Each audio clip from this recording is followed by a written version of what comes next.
Di dalam analisis regresi, yang mana ini mensyaratkan kita harus melakukan analisis korelasi yang sudah kita diskusikan di dalam bahasan sebelumnya, kita harus melakukan beberapa modifikasi. Yang pertama, tentu saja tetap ya kita harus berpegang bahwasanya yang kita analisis di sini adalah keterkaitan antar dua variabel.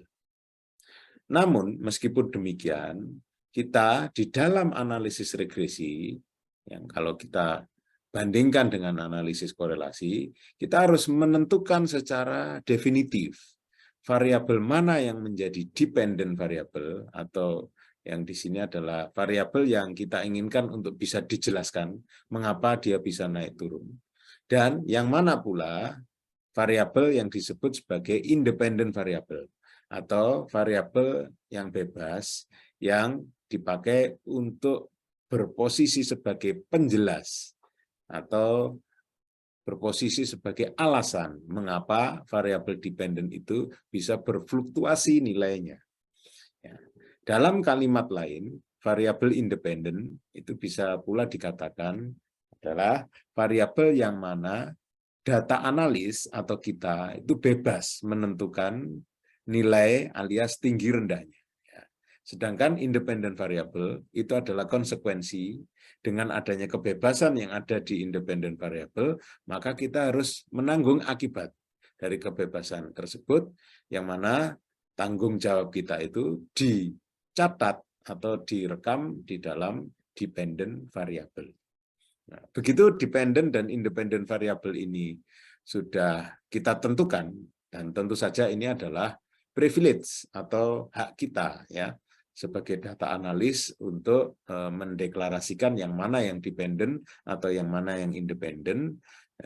Kita bisa nanti membentuk atau menyusun satu garis prediksi, yang mana garis prediksi ini adalah garis yang paling tepat ya, paling efisien ya, paling sedikit tingkat kesalahannya, yang mana kesalahan itu adalah jarak dari titik-titik datum aktual ini terhadap garis prediksi yang dijumlahkan secara kuadrat untuk seluruh datum, dan itu adalah garis regresi yang akan kita cari.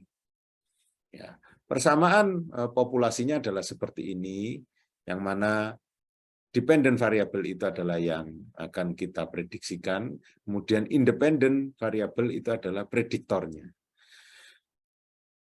Ada satu notasi yang disebut sebagai beta 0 di sini, yang mana itu adalah intercept atau titik singgung terhadap sumbu vertikal. Demikian pula ada beta 1, yang mana itu adalah slope atau kemiringan, yang menjadi penjelas atau faktor multiplikatif pengali dari independent variable.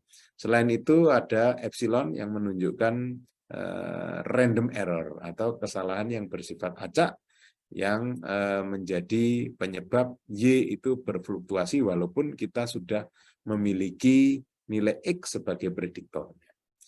Persamaan ini berlaku untuk populasi. Sedangkan kalau kita uraikan ya dalam tampilan sketsa grafis seperti ini, kira-kira beta 1 itu adalah slope atau kemiringan, berapa sumbu tegak memiliki rasio terhadap sumbu mendatar, yang mana itu menjadi kemiringan dari garis prediksi model regresi kita. Kemudian beta 0 itu adalah titik singgung di sumbu vertikal seperti yang kita lihat. Sedangkan epsilon itu adalah error, ya.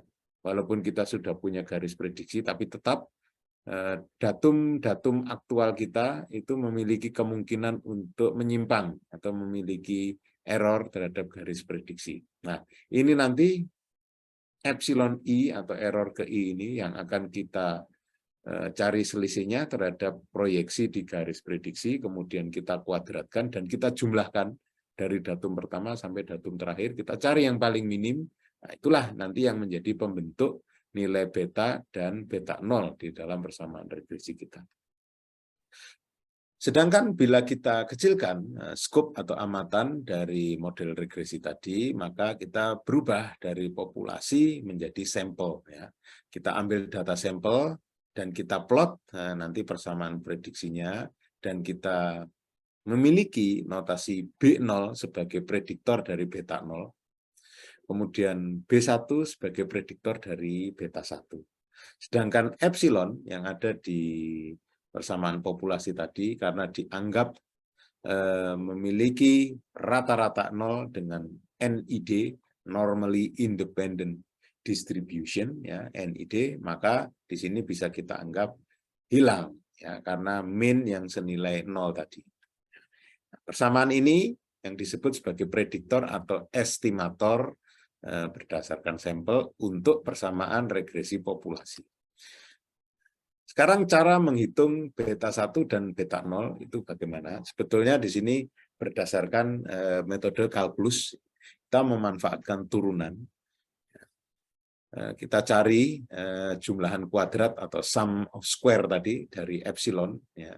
Kemudian kita bentuk persamaan selisih antara nilai aktual dengan nilai yang ada di garis prediksi. Dan ini kita kuadratkan. Bila Y prediksi kita substitusi dengan persamaan sampel untuk regresi tadi, maka kita memiliki persamaan kuadrat seperti ini. Karena di sini ada dua variabel, yaitu X dan Y, kita bisa menentukan melalui metode kalkulus, yaitu dengan partial derivation atau turunan parsial, dan kita bisa memperoleh nilai yang paling optimum untuk B1 dan B0. Secara singkat, ya, B1 dan B0 diberikan oleh formula sebagai berikut.